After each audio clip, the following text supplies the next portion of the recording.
Magandang araw po sa inyong lahat. Ako po si Micaela Costillas at welcome sa aking science vlog.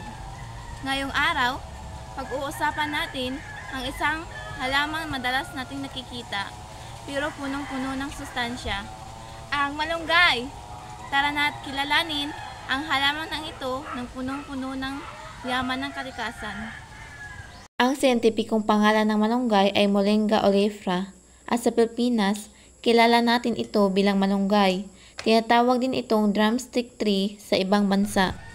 Ang malunggay ay isang maliit na puno na mabilis tumubo. Mayroon itong maliit na birding dahon na nakaayos sa kumpol at may mga puting bulaklak na mumunga ito ng mahabang bunga na parang pakwan ang hugis. Madalas natin itong makita sa ating bakuran o sa tabi ng kalsada.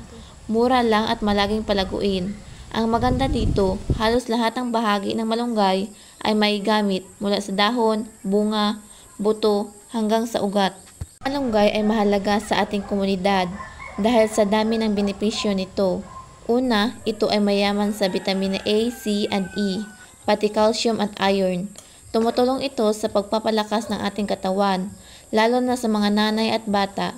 Ginagamit din ito bilang natural na gamot para sa diabetes, alta presyon at pamamaga. Pangalawa, malaking tulong ito sa kabuhayan. Ginagamit ang dahon sa mga lutuin gaya ng tinola at munggo.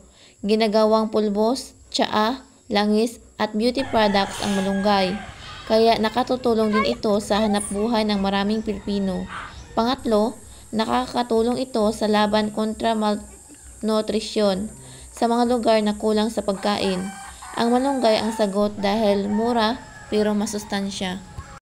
Bakit nga ba mahalaga ang saribuhay ng Pilipinas? Ang saribuhay ay mahalaga dahil ito ang likas na yaman ng ating bansa, tulad ng malunggay.